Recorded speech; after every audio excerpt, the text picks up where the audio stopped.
in a moment or two. We're 2 minutes past. That feels like an appropriate time to start. Okay, so good afternoon. Thank you very much for joining us here today live for a webinar on a fantastic topic, agent mental health. I'm delighted to say we're joined here today by a fantastic panel. Our sponsor, Scott Budding from Sabio, and we've also got Phoebe on as well. So I'm going to only speak for a few moments because I really want to spend as much time as possible with Scott and Phoebe talking, because they've got unbelievable insight on such an interesting topic. So it's great to see so many people have joined us live here today. Please do use the question panel to put in any questions. If we can't answer them live during the session, we will be able to answer them afterwards, so please continue to use that. Before we formally start, and just to give any late attendees the opportunity not to miss anything from Phoebe or Scott, I've just got a couple of normal slides. I say most people I think on here today are members, but the forum are a community of best practice, helping you to raise standards in customer operations. So whether that's in planning, whether it's in insight, whether it's quality, improvement, knowledge management, strategy, leadership, customer experience or colleague experience, we bring together all types of organizations to ultimately help you to learn, share and to transform. So yeah, it's great to see some non-members involved here today. Yeah, if you want to be involved in this fantastic group of organizations now, just reach out to me or any of the forum team and we can help you to get involved. Lots of resources are on our website, so if you do jump onto our website, theforum.social, just give yourself a little register and get a login there, and all of a sudden you'll get access to sort of 22 years of archive best practice, whether that's case studies, articles, surveys, benchmarking, it's all on there. So really do encourage you to do that. And we've also got our app as well now. It is just $2.99 a month, but that stops the bots getting on there. You wouldn't believe how many of them do try and get on there. So again, that means whether this is good or bad, it's only us lot on there. So it really is a safe environment to put on those questions, whether it's about what's the latest shrinkage or absence rate to a certain organization, or if you want to just link in with other people in say a safe environment to ask questions, get yourself involved in the app. Earlier this year in January, we launched our 2022 best practice program. So we've got a huge amount of events coming up. We've got networking events next week. There's one on scheduling and well-being and working patterns. That's on Wednesday, next week. We've also got 15 different virtual networking groups. So it'd be great to have you involved in that. If you can't come, maybe some of your team can get involved in that. Learning Academy, we launch our assisted learning pathway on the 7th of March. That's a 6-month assisted learning program to help you not just learn, but to gain that confidence that you can start to embed change and influence around your organization. So again, if you want any more information on that, just let me know. And as always, we have our standards benchmarking, which means you can self-assess and be peer assessed to really understand yourself better, as well as what other organizations are doing, to help identify if you are actually best in class in certain areas. And finally, if you do need any additional support, more bespoke support, just reach out to us. We've done lots of unique bits of work in the last 12 months, and that continues to keep us fresh about what's going on. But it's also great to help support you, because the one thing you typically don't have is the time to be able to focus on driving some of those changes. So we can help you with that. 26th of April, we'll be up at the Grand Hotel in Newcastle. We've got a full day where we connect the community together. There'll be some fantastic keynotes. You'll see not only have we got Scott on today, he's going to be speaking again in April. We've also got Lou Banks from Rising Vibe, and we've got Andy Gilbert from Go Make a Difference or Go Mad. So it'd be great, again, if you want to come along to that, just drop me a note and we can hopefully sort out a place for you. And at the end of that day, we've got our awards celebration. So yeah, we've got an awards gala where we recognise all of our award finalists through planning, data, through quality, as well as the innovation and transformation and partnership awards. We've got street food, and I can assure you, because I did the testing for this yesterday, the things you've got to do, but I tested the street food. It really is superb, and I can guarantee you won't go home hungry, the volume of food that will be there. We've also got the live band and the bandioki, so it'd be great to get yourself involved with that, and it's a sniff at £50. So just let us know if you want that, or a table for 10.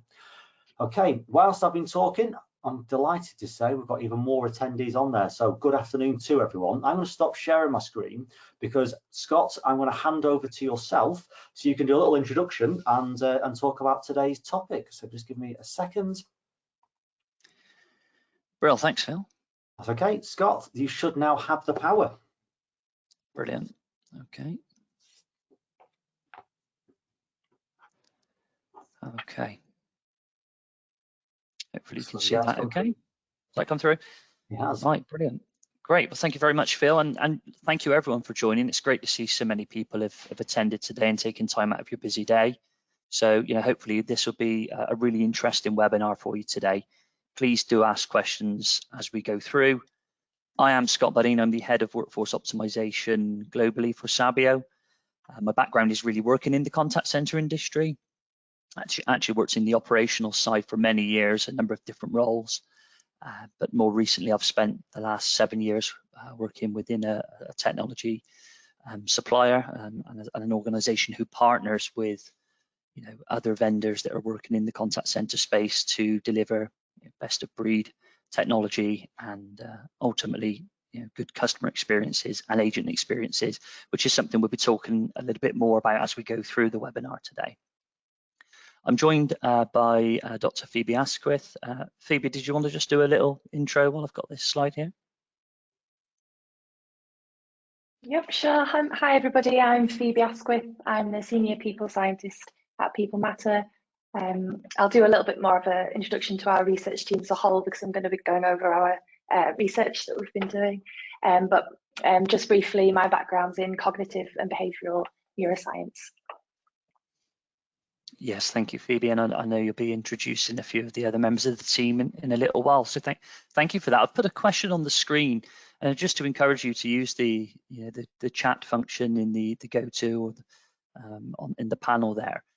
As we're going through here, please do share and let us know what you're doing today to understand well-being and mental health of employees within the contact center. I'm going to go through some slides now and talk about why it's a really important thing for us to be doing and how we need to be doing more for our agents within the contact center and the reasons why we really do need to start taking this more seriously.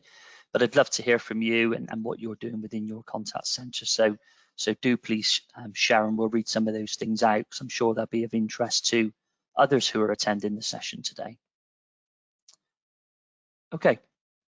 So I'm going to go through a few slides, and for those who were fortunate enough to catch James Hughes's keynote, James Hughes heads up the product team here at Sabio, and he did a fantastic session on this with Phil back in early November. We can share a link to that one if you did miss it. I'm going to just spend 5 or 10 minutes max just summarizing some of those messages that came from that session, though. I think it's really important actually that we just set the scene before I hand to Phoebe to cover more of the kind of psychosocial research that they've done and explain more about what we're doing with People Matter to help improve mental health for agents. What I wanted to sort of focus on here actually was just to say really that there's been a lot of focus on customer experience. These are all very much hot topics, constantly being discussed. We see webinars on these things pretty much every day. Everyone's talking about the customer experience, going through digital transformation, introducing AI and automation into the contact center. But what we don't necessarily talk about quite so much is actually the agent experience. So what about that agent experience, that human service? We don't talk about that. We don't talk about burnout, or we certainly don't talk about it enough. We don't talk about well-being. We don't talk about mental health.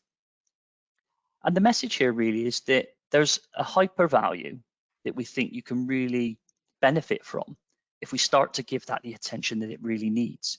If we can get that balance right, if we can deliver positive agent experiences as well as a positive customer experience, and we know we've talked previously, and I'm sure you've heard people talk about how those two things are linked, but if we can really get that balance right, then we do believe that we can deliver this hyper value. And ultimately what we mean by that is that we can produce a lot of positivity and ultimately create an environment where your business will flourish. Our agents will feel coached, they'll be more resilient, they'll feel better supported and more empowered. They'll be able to deliver those positive customer experiences that will deliver true great business outcomes. Agent attrition is the #1 mega trend, and it's actually, it says it gets worse. It's continuing to get worse. And this is something that really we must start to look at and understand the reasons why. But from a mental health perspective, it's not just agent attrition where there are links. So there are other areas too. And this is a slide that James shared back in November, but I've already had to update it, and it's just proved the point that it's getting worse, because that research that's referenced there, bottom left, from Contact Babel, that was referenced in James's keynote, is 21%. Well, actually, the latest research has showed that it's actually an average 23% now within the UK for agent attrition. And actually, in parts of EMEA, it's up over 30%. But it really is on the rise. And we really need to start to understand the reasons for this. And I think some of those reasons we do look at and we understand well. Attrition is something that we do spend a lot of time measuring. But it is a real problem, and it's costing the contact center industry millions. So at 23%, that average there in the UK that's recently been reported, factoring in it costs typically around £8,000 to £12,000 to replace that contact center agent. For a 500-seat contact center, what that means is it's costing £1 million a year, effectively just to stand still. So this is something that we need to really start to address, and there's a real link between poor mental health and agent attrition. There's also a link with absenteeism. Absenteeism, something else that we often monitor, we report on. We understand the reasons why people are perhaps absent from work, but do we really get to those root causes? And that's the key. And I think that's the unique offering that we have at Sabio, and the work that we're doing with People Matter is actually being able to identify, where those root causes are. And we'll talk a little bit more about that with Phoebe. The one that's really difficult to measure, though, is presenteeism. It's not always so obvious, but it's a real problem. I think James Hughes mentioned in his keynote that there were tens of thousands of agents that were effectively sat there like zombies, and perhaps a shell of the individual that they typically are. And hopefully there are not too many there that are sort of zombified, but certainly I think there are many people who are producing low productivity levels because that presenteeism, due to poor mental health, exhaustion, stress levels that they are encountering within the workplace is really having an impact. So again, 3 kind of key areas, I think, where we're seeing an impact to end customers through attrition and that rotation in staff, absenteeism and presenteeism, and these are all linked to mental health. And the team here at Sabio have really invested a lot of time and energy in really trying to understand how we can make a difference. We want to make the world a better place, and we genuinely want to sort of start to put our people first, particularly those as well on the front line, because there are many today who are just suffering in silence. And just to touch a little bit more on that, this is talking about a perfect storm for agents. And what we're really talking about here is highlighting some of those reasons why perhaps our frontline agents today in particular are really suffering with poor mental health and those increased stress levels being linked to that. So we've got a few different things to touch on here. One is that human service interactions are becoming more complex. So we know that we're introducing more automation, more AI. That's great. Self-service capabilities.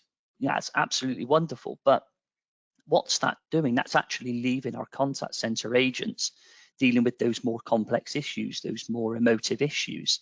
That can be really difficult, I think, for a contact center agent. And I think sometimes we take for granted just what they're having to deal with, interaction after interaction, day after day, week after week. I really don't think I could do it. I used to do it many years ago. I don't think I could do it today, not unless we do more and we offer better support. As a result, average handling times are increasing, and that's putting a strain on the individual. And then we have the remote working. And with remote working, we know there are some real positives, actually, and there's been some really good impact on mental health there. But there are many people who really do feel isolated, that do start to feel a sense of loneliness. I think it's interesting, many organizations I'm speaking to now are generally adopting some sort of hybrid approach, and I think that goes some way to addressing that. But I still think it's an issue nonetheless. And when we take all of these things into consideration, what it just goes to demonstrate, I think, is that it's a real challenging time for agents, and ultimately they are in need of better care, which again is sometimes difficult with remote working. They're not always in the workplace. We can't see those physical signs perhaps of a poor mental health or physical health. And one of the real issues here is that we just don't talk about mental health enough. So that's something that is a real, I think, a real challenge, particularly with men. We know 64% of NHS referrals are women. Men are not as keen to actually speak up and to perhaps show how they're feeling or that they're suffering. And unfortunately, there's that really sad statistic that then feeds into, with 3 in 4 suicides being men. So if I just bring this back into the industry that we're in, yeah, it's a complicated world, and we're certainly in a complicated industry within that complicated world. So we want to just really sort of try and change this. How do we change it? What we don't fully understand. Well, if we take Abraham Maslow's hierarchy of needs, you may well have seen this before. It's quite sort of widely known, but a lot of the research that we've seen today, some of the work that People Matter have done, a lot of that work stems from this hierarchy of needs.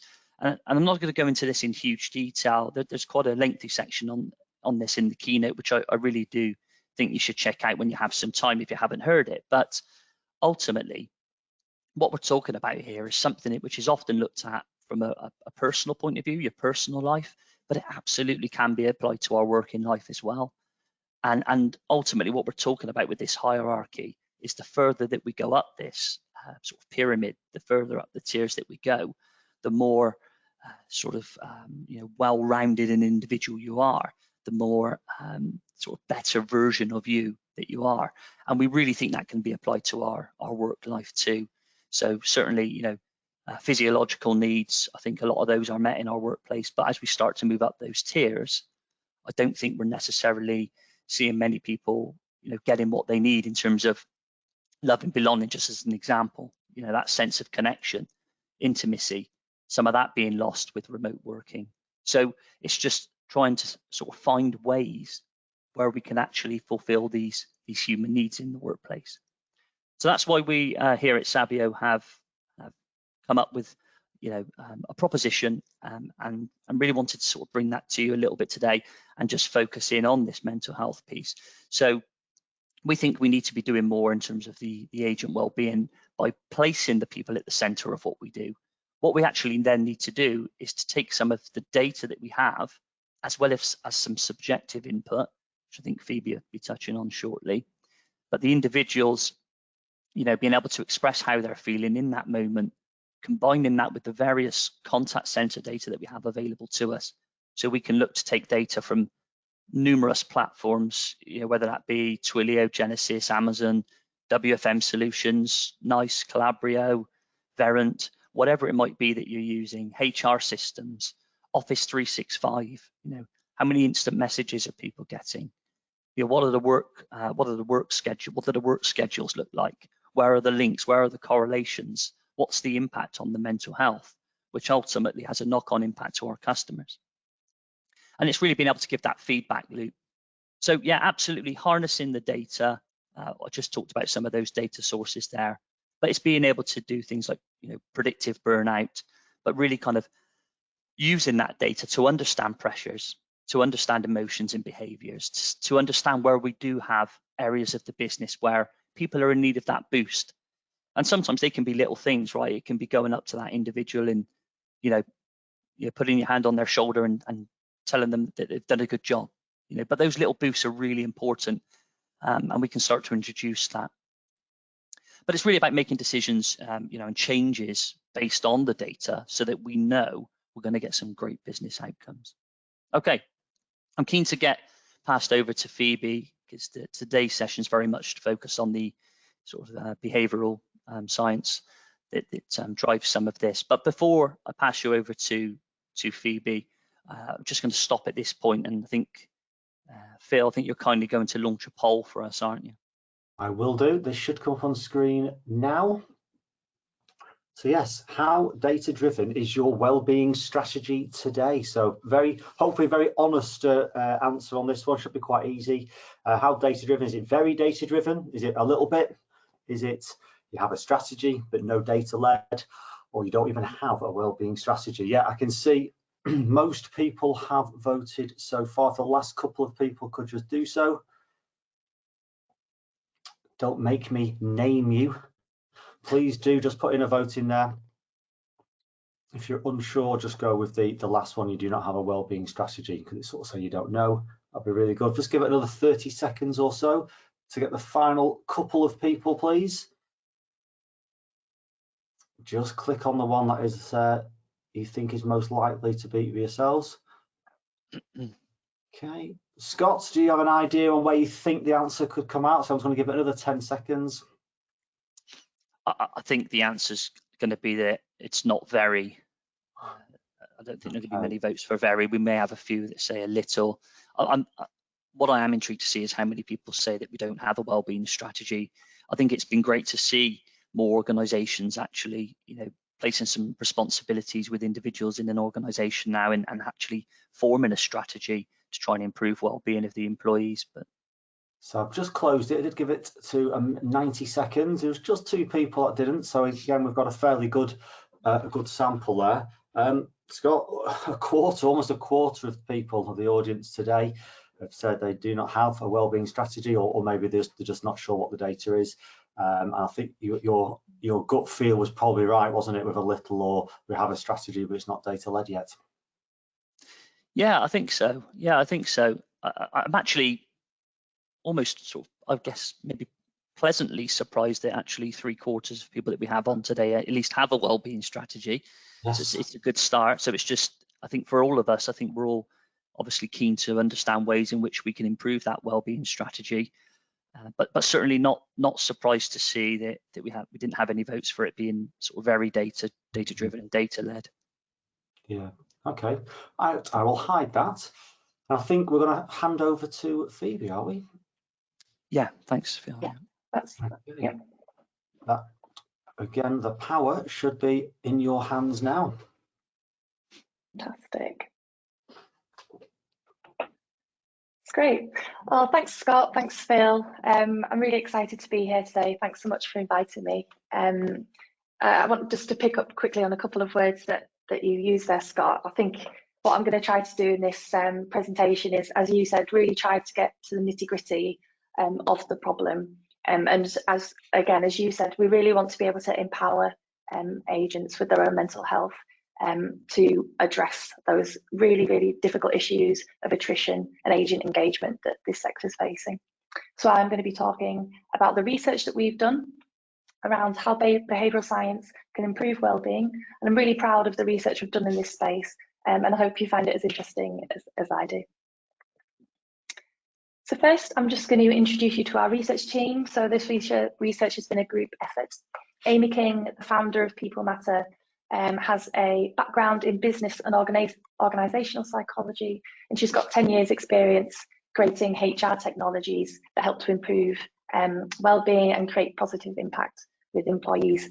My background, as I mentioned earlier, is in cognitive and behavioural psychology. So I've led multiple research projects, both within academia and within industry, across various areas, but mainly trying to implement new technologies within companies and understand how people interact with those technologies, as well as drive wellbeing. We've been lucky enough to work with experienced data scientists as well, Brian Healy and Jonathan Sweetland, as well as Emily Jarrett, who's a research psychologist in occupational psychology. So today I'm going to go through the history of mental health and how psychologists have understood what mental health and wellbeing is, just to kind of provide you with a bit of context of how we've arrived here today and why we ran the research that we did. Then I'm going to talk you through how we mapped wellbeing and how we use data to understand wellbeing, before describing how we want to apply our findings to help employees, and in this particular case, agents. So first, I'm going to talk about the history of mental health. So currently in the UK government and the NHS describes mental health as positive emotional, psychological and social well-being. So this, as you can see, spans different areas of the kind of human psyche, human experience, and it's said that these three aspects can impact how we act, how we think, and how we behave. So it's not a one-dimensional thing. There are various elements that can impact and drive our mental health and well-being. But this kind of still begs the question, what does well-being mean? How do we know if we've got positive emotional well-being or negative social well-being? How can we kind of unpack that a bit further? So the first person to try to map well-being in the kind of psychology sphere was Norman Bradburn in 1969. And he decided that we should look to ordinary people living their ordinary lives in order to understand what well-being was. And this was actually quite a new way of thinking. Before this, well-being was focused on the diagnosis of illness. So in the late 1700s was what was called the first psychiatric revolution, where a psychologist called Pinel wanted to bring the concern for the human, the humans with mentally ill or who had mental illness to the forefront and to try to address the problem of mental health. And this was due to kind of social change and the resources and culture that we had that meant that we could start to try to care for people who had mental illness. So that was the first psychiatric revolution. The second was said to be Freud. So in the early 1900s, he introduced this idea of the unconscious mind and the kind of influences of the conscious and the unconscious on our behaviour and on our well-being. The third was in the 1960s, and this is where Bradburn comes in. So in the 1960s, it became more of a drive that it was a public health problem to start thinking about well-being within the public health sphere. And this, as I said, was a move away from the diagnosis of psychiatric cases to the study of reactions of ordinary people in their daily lives. Now, we can see there's a quote from Herzlich there, who said that health can be seen as an absence of illness. And based on what I've just gone through, we can see that this is a kind of continuation of those tendrils of history. We haven't started to think of well-being as being part of a positive thing yet. We're just seeing it as an absence of illness. But over the next 20 years, this started to change. And in 1998, the president of the American Psychological Association said that it wasn't just enough for us to see well-being as an absence of illness. Actually, we need to start to think about what constitutes normality and also what are the enabling conditions that help us to flourish. And this actually was something that Aristotle introduced in 320 BC. So again, as Aristotle tends to be, way ahead of his time, and he introduced this term eudaimonia, which was human flourishing, prosperity, and blessedness.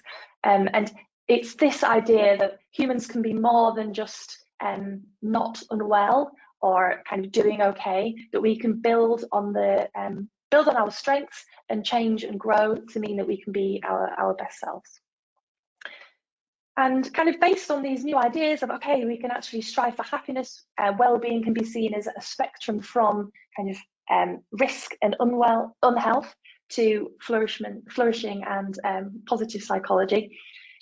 More recently, there's actually been a shift towards a more complicated and dynamic understanding of well-being. So it's more than just happiness, and people go through difficult times in their lives, and there are lots of dimensions of well-being that we need to understand and map. And that brings us back to this more modern definition of mental health and well-being, that it touches on emotional, psychological, and social aspects. But because this is quite new, we need to be able to map all of these different areas. As I said, this was only, the kind of structure of well-being was only suggested first in the 1960s, and there isn't necessarily a full holistic model of all of the different psychological areas that impact well-being. So that's something that we set out to be able to do. And as part of our people-centered approach, our first priority was to map human well-being using information gathered from people. So we conducted one-to-one interviews with people who'd experienced burnout and who'd experienced burnout, particularly in association with or within their workplace. So that's what we were interested in. How have people experienced wellbeing, and how has their workplace or environment impacted this burnout? So through qualitative analyses of these interviews, we identified four key areas or themes of wellbeing that people felt were pertinent to their experience or their levels of wellbeing. So the first was external pressures. So these are external or social pressures that people may feel are having a negative or positive impact on their well-being. So that kind of sense of, I'm under pressure, but it's good, I'm feeling energized, or okay, things are getting too much, I've got too many demands on me. And second is this idea of positive boosts that Scott mentioned. So these environmental or social boosts that help to balance out those difficult pressures. So, okay, I feel under pressure at work, but I have my friends that I can see after work that help me to feel balanced in my well-being. So these areas kind of interact, and just because you've got a lot of pressure doesn't necessarily mean your well-being's bad if you've got these boosts to balance it out. The third is emotions. So this is the emotional tendencies that you tend to feel if you're experiencing positive well-being versus negative, and patterns of behaviours. So the habits and routines that you'll be engaging with, and how they impact and how they change depending on your well-being. And we can categorize these as your environment, so the pressures and boosts within your environment, or your experience, so the emotions that you're experiencing or the behaviours that you're carrying out. We also found during these one-to-one interviews that people wanted to be and were proactive with their well-being, but this depended on the sense that they were able to make a change to their well-being, so that they had the ability, perhaps the confidence or the skills to be able to make changes to their well-being, and also the knowledge about their well-being, which areas of their life were having a negative impact, or which areas of their life were having a positive impact. When people felt equipped with the ability and the knowledge, people tended to be proactive. And so this is a really key driver, motivation for us at People Matter. We want to provide people with the ability and knowledge to help them to shape their environment, so to be able to master their pressures and to be able to increase those positive boosts, and also how best to respond and cope with their environment, how to manage their emotions and be proactive with their behaviours. So we want to equip them with this ability and with this knowledge. So once we've done these one-to-one interviews, we had a lot of really, really rich information. And so we found these core themes, but we also broke these core themes down further through qualitative analyses and through further interviews and surveys. And we identified 26 different aspects of well-being that sit within those four main elements. And this is a really holistic model of well-being, and I'm going to talk a little bit about how we validated it in a moment. But there tends to be less of a wide view of well-being in models that you see out there. So this covers a lot of bases, really. It gives a really 360-degree view and a tailored map, so people can identify where they're struggling or where they have personal strengths. It provides a really good structure as well for the individual, but also a structure to allow conversations with somebody like a manager if these types of tools are used within an organisation, and I'll get onto that a little bit more later. And as I said, this can really help to increase somebody's knowledge around their own well-being to help with that behaviour change. And this model and these aspects within the model drew on a range of psychosocial theories. So we looked within the psychological literature that existed, and we drew a lot on positive psychology, so the idea that we can build on our strengths. And we looked at various models of well-being, so the PERMA model of well-being, as well as the job demands resource model, which some of you may have heard of, and self-determination theory. So the idea that with you have the control to be able to kind of change your environment and change your situation. So I'm going to talk a little bit about how we use data to understand our well-being, and within this, it'll be how we validated the different areas of that model. So first, we wanted to understand, okay, we've got this framework. We think from those themes that we've found, we think we understand the different areas that impact or that people feel are associated with their well-being. So for example, self-care behaviours, or feeling that they are able to focus at work, or having connection with people around them. How do we represent an individual's well-being using this framework? Well, we need data, and we need to apply the data to this framework.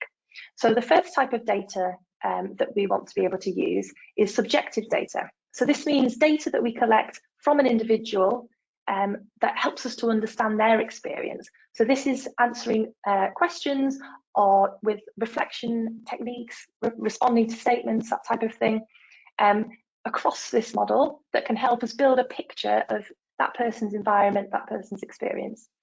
The second type of data that we can apply to this model is digital data. So digital data, as Scott touched on, are the digital activity or the kind of digital footprint that you leave behind. And at the moment, we've got a focus with this at work. So this will be things like call handling data, calendar, chat, or email. And what we can do is track that data and create timelines and understand how it impacts these different areas of the model. And I'll go into that a little bit more in a moment. So to represent a person's well-being, as I said, we want to help them to self-reflect. So what we wanted to do was to validate these different areas of the model and create useful questions that meant that we knew we were getting the information we wanted for each of these different aspects of the model. So we created many questions for each of the different areas, and we ran another study that we had hundreds of participants who took part, and they answered questions, answered reflective statements, and we ran multiple analyses across these questions to understand which were valid questions for the aspects, and to make sure that each of the areas of the model were independent from each other. And we'd also used this research project to identify questions that weren't useful. So for example, if you had 100 participants and they all answered the same answer to one question, that's not a useful question because it doesn't help us to differentiate between people who have potentially positive or negative well-being in a particular area. Using, once we'd kind of found a valid set of questions, we can use these questions to provide a score for an individual across these different areas. And this enables the individual to understand trends over time if they continue to input this subjective data. And it also means that we can help to direct an individual towards a particular area that they might be struggling in. So this research project really helped us to define this final structure and brings us closer to be able to empower the user with the knowledge of their different areas of their well-being. What we did was, once we'd gathered all of this data and identified which areas and questions were independent, or identified areas that were independent from each other, we also asked the participants to fill out questionnaires or assessments that are really commonly used in psychology. So things like the state trait anxiety inventory, or the positive and negative affect scale. You can see there are loads there that we use. These are all really well established assessments within the psychology field. And what we could do was use the data that we'd collected from our questions and correlate or cross-reference that with assessments that we used elsewhere, which tended to be more kind of narrow fields, so just looking at anxiety or just looking at positivity, that type of thing. And as I said, correlate or cross-reference the two and check that what we were measuring with our set of questions was valid, because it was correlated with the way that it's currently tested within either clinical settings or in psychology in general. So that was the kind of subjective side of things validated. And then we moved on to digital data. So we've had some really amazing research innovation partners. We've been able to collect hundreds of thousands of digital data points across many different platforms, including, as Scott said, HR data, and cross-reference timelines of digital patterns. So for example, let's take a really simple one of how many emails you receive.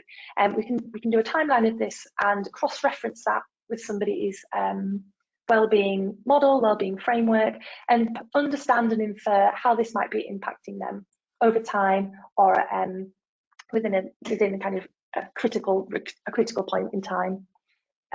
This means that what we can start to do is to preempt or direct an individual or manager's attention towards potentially toxic or difficult working patterns, whether these be kind of chronic ways of working or cultural ways of working with these platforms, or a particular spike in the way of working. So we can really help to unpack the impact of these digital patterns within a person's well-being, and again frame that within this model, which helps individuals to be able to focus in on an area or to raise a particular issue with their manager, and kind of have the same play sheet to work off, essentially.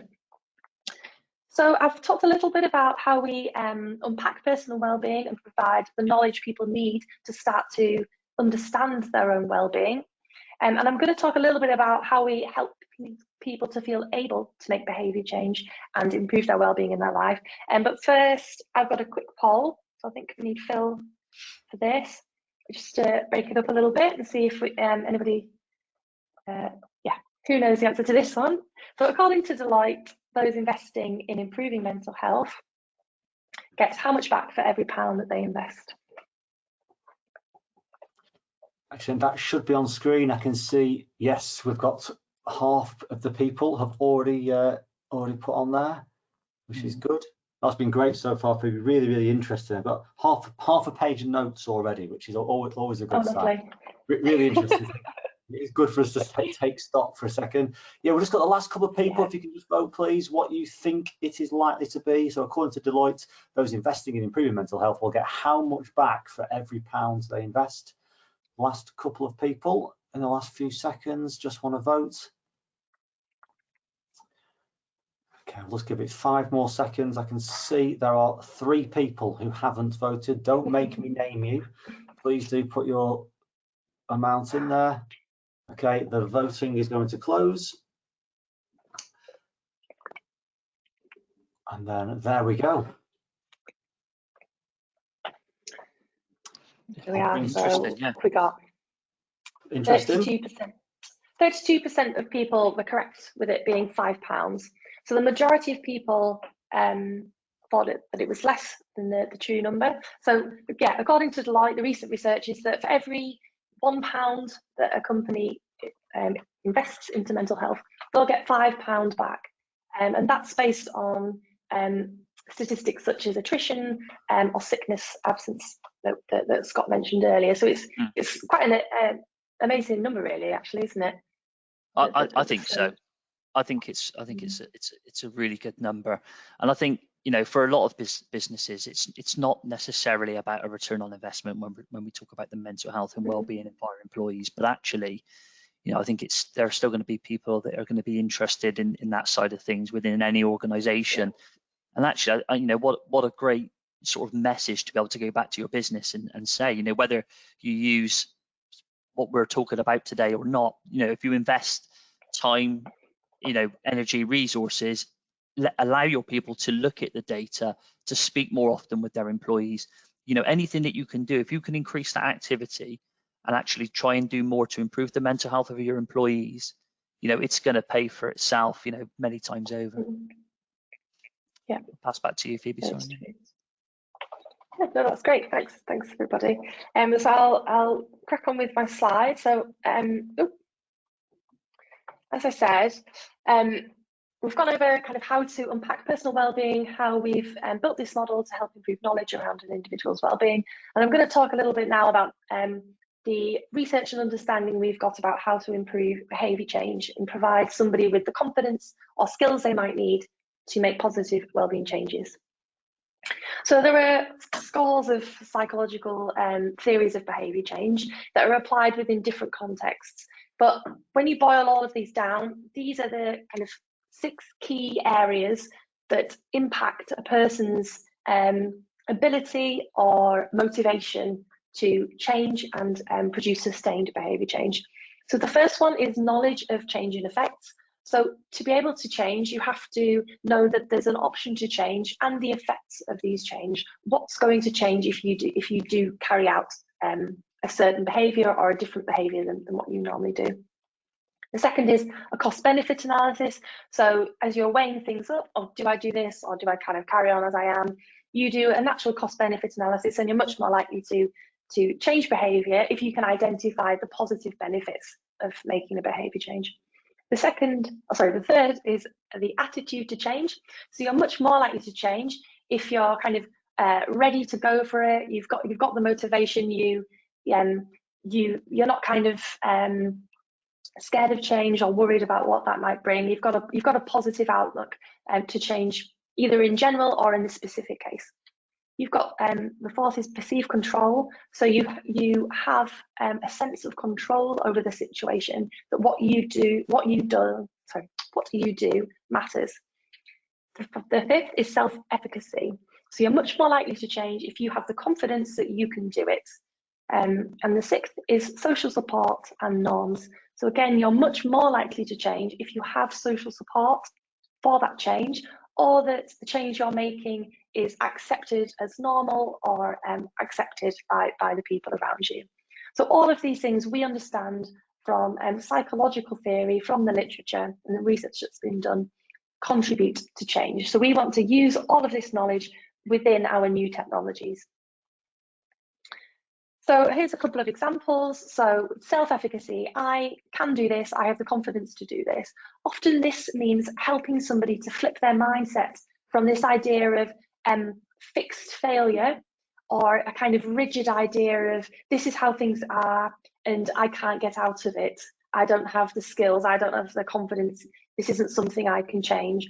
To asking what positives can we take from an experience, or what can I learn from this experience? Just having a sense that it's okay that this has happened, but how can we move on from this? So flipping that mindset from a fixed, I can't do anything about this, to I can and I do have the confidence, I can learn from this and do my best, and I can improve over time. And the more somebody has that experience of being successful in making change, the more this kind of self-efficacy will come quite naturally to somebody, because they'll be able to think, oh, last time I did this and it worked, or I saw some improvement. That means that I can make change, and I feel more confident that I can make change. So that's one of the one of many things that we try to help an individual with. Second, that relates to the knowledge of change, or the perceived control that I mentioned just a moment ago, that support behaviour change, is this gaining perspective piece. So one really common negative thought or way of thinking that occurs is that this is never going to change, this is just how things are, and this sense of permanence to your situation. This is a really common kind of rumination of people, especially if suffering with mental health issues. And changing that mindset from this will never change to things do change over time. So for example, my feelings will dampen over time, or people will move on from this. The second is pervasiveness. So again, this really common thought pattern is everything's bad. If you've got a negative emotion, it's very easy to kind of think everything's wrong, there's nothing good in my life, everything's awful. And it's about how to help people unpack, and this is where the model comes in and really useful, to help people unpack where things are going wrong and what we can do about it, and differentiate that from the positive boosts that do exist, or the positive things or your strengths that do exist in your life. And the third one is this idea that everything's my fault, this is all because of me. So kind of that really self-deprecating frame of mind, and trying to change that to help people to understand that not everything happens because of me, in quotation marks, that there's a large kind of framework, as represented in the model, of different elements that can impact your life, your experience, or your environment. So this may be if you failed, or if you haven't met a deadline, for example, but with the model we can understand, okay, we've had trouble focusing. What can I look at in my environment that may be impacting that? It's not because I'm a terrible person. People have trouble focusing. It's more to do with, okay, knowing that I'm distracted easily. What can I do about this? What can I implement in my environment? How can I talk to my manager about this? So rather than being self-deprecating, it's providing more of a holistic view of where things are going wrong or where you have strengths. Okay, so finally, I'm going to talk about how we apply these findings to help. So I'm just going to quickly give an example of how this might work with an individual in the workplace to provide an idea of how we can support wellbeing. So let's say this person has filled out their subjective data, and they've been applying that to the model, and there've also been digital data that's been applied to the model. They'll receive scores for each of the different elements of their well-being. So 100 being kind of the least risky score, and 0 being the kind of most risky. So they'll receive a score for each of these, and in this case, this person has the lowest score in behaviours.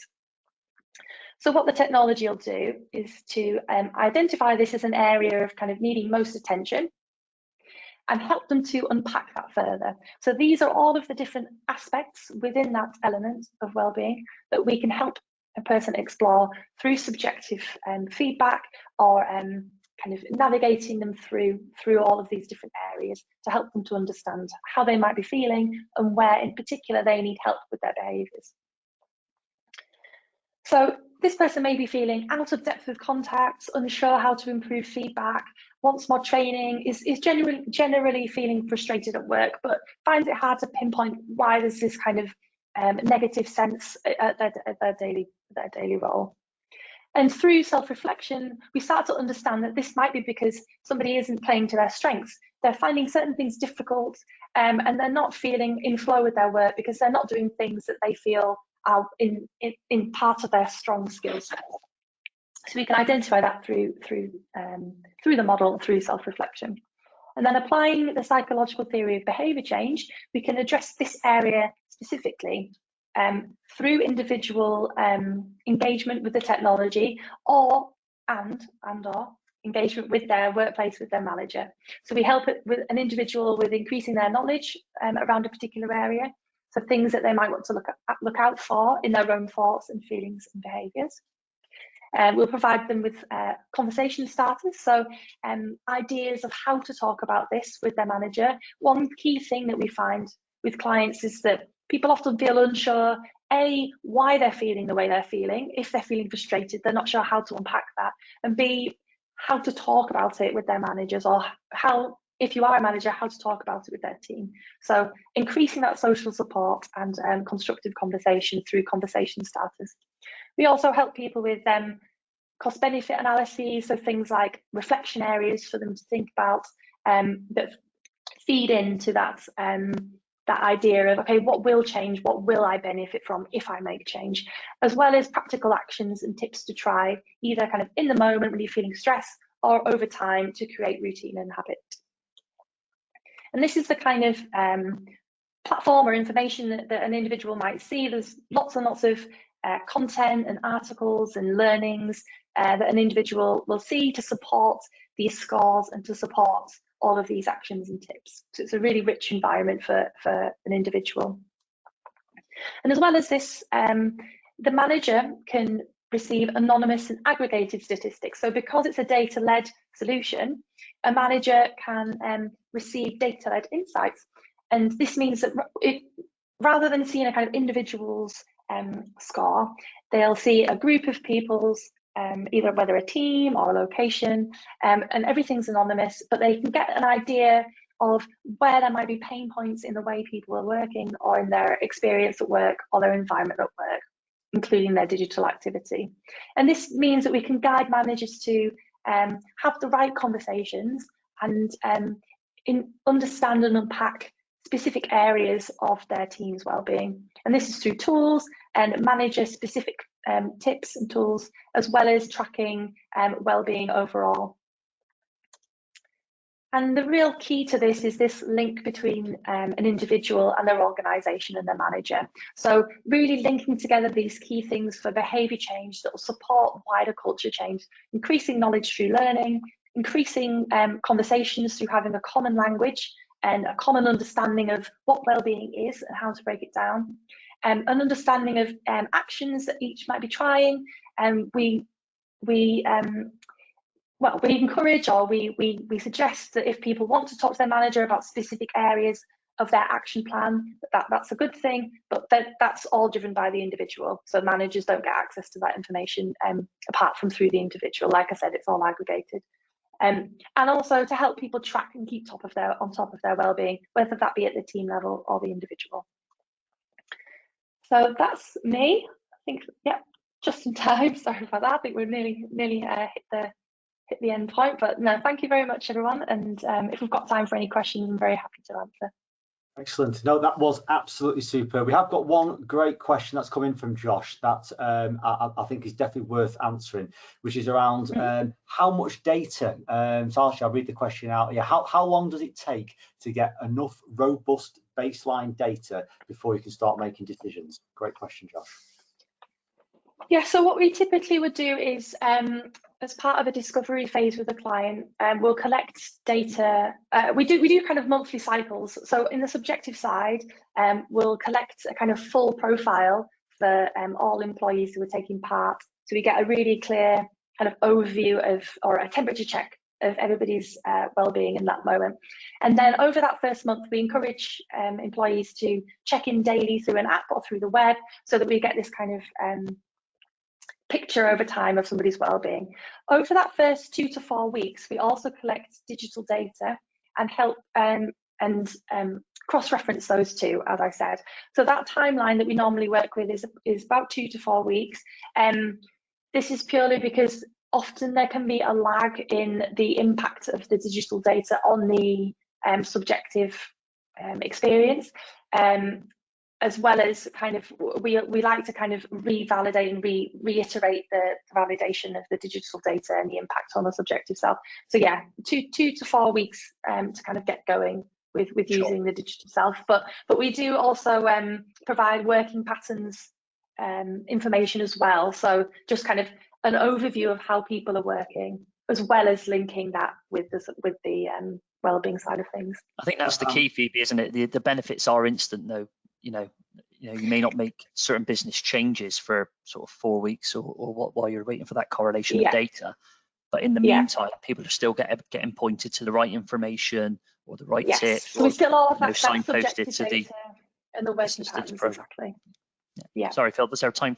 Did you want to squeeze one more in? Or? I think, well, I mean, Andy put in a very similar question as well, which I think you've answered. So again, there's some great comments and great statements in there. I'll share them with you so you can get back to everyone. Conscious one or two are just starting to say that they're having to drop off as they've got 1 o'clock calls, which I'm guessing we probably have. That has been superb. Phoebe, thank you so much. Really, really interesting topic. We'd love to have you involved in something else again. Scott, thank you so much. I know you're speaking at our conference in April. I'm sure we'll catch up before then. But thank you very much to Scott and Phoebe today. Superb webinar. Thank you, guys. Thanks for everyone attending. Yeah, take care. Bye. Thanks a lot. Bye.